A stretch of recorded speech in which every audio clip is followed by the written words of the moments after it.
Wartawan ini sedang merekam sebuah program. Tiba-tiba sesuatu di kejauhan menarik perhatiannya. Dia memutar kamera di sekitar, perlahan-lahan memperbesar, dan ia melihat percikan air di atas es. Sepertinya ada makhluk yang bersembunyi di bawahnya, tapi Mike belum mengetahuinya. Penemuannya telah menempatkan kota yang terisolasi ini perhatian dunia. Ketika wali kota tiba di tempat kejadian, Mike mengangkat kamera ke gua es. Ketika sesuatu muncul dari dalam air, Mike sedikit bingung. Mengapa paus tetap berada di bawah lubang es? Alih-alih melanjutkan hidup, penduduk desa mengatakan kepadanya, tahun ini suhu telah mendingin dengan sangat cepat. 00 laut membeku dalam semalam. Paus tidak bisa berenang sejauh itu di bawah es. Jadi, mereka harus tinggal di sini untuk tetap bernapas. Dan itu bukan yang terburuk. Dalam waktu 3 hari, lubang itu akan membeku. Dan kemudian keluarga 3 paus yang malang akan terperangkap di lautan es yang gelap dan mati. Saat itulah ayah paus muncul kembali. Dia tahu persis apa yang akan terjadi padanya, istri dan anak-anaknya. Tetapi dalam menghadapi kekuatan alam yang kejam, tidak ada yang bisa ia lakukan. Pada akhir malam, Mike tidak bisa melupakan ekspresi keputusasaan di mata ikan paus itu. Jadi ia mengedit rekamannya dalam semalam, dan mengirimkannya langsung ke New York.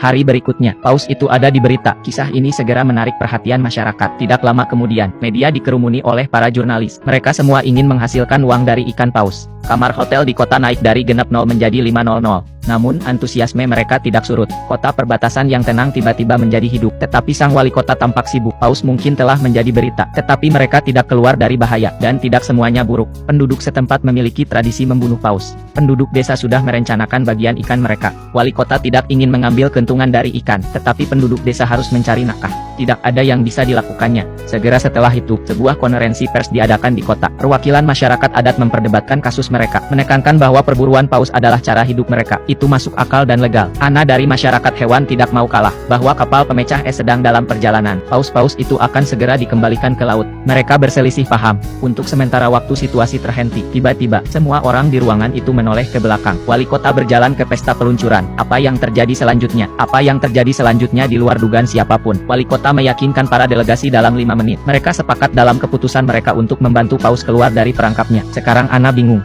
Ada begitu banyak kebisingan. Bagaimana mereka bisa berubah pikiran secara tiba-tiba? Tetapi ia akan segera mengetahui, ini tidak sesederhana yang dia pikirkan. Pagi-pagi keesokan harinya, para pria dan wanita siap untuk berangkat ke es di mana paus-paus itu. Atas perintah wali kota, para penduduk desa telah mengangkut taksi mereka. Perjalanan 7 km, untuk genap 0 per kepala. Lakukan apa yang Anda suka. Tapi, meskipun kota ini sedang ramai-ramainya, wali kota membawa anak buahnya ke atas es lebih awal. Mereka menggandakan ukuran lubang, agar paus dapat bernapas lebih baik. Menyaksikan paus dengan gembira muncul dari air, dan wajah ini memiliki senyuman kekanak-kanakan di atasnya. Bahkan ia tidak punya pilihan selain membiarkan penduduk setempat merampoknya. Untuk menjaga agar paus tetap hidup, dia harus menemukan cara untuk menghasilkan lebih banyak uang bagi semua orang. Dengan sekelompok besar orang yang datang, keluarga paus tampak keluar dari bahaya. Ana percaya bahwa begitu pemecah es tiba, paus akan dapat melarikan diri. Tetapi masalah baru telah membunuh harapan paus untuk bertahan hidup.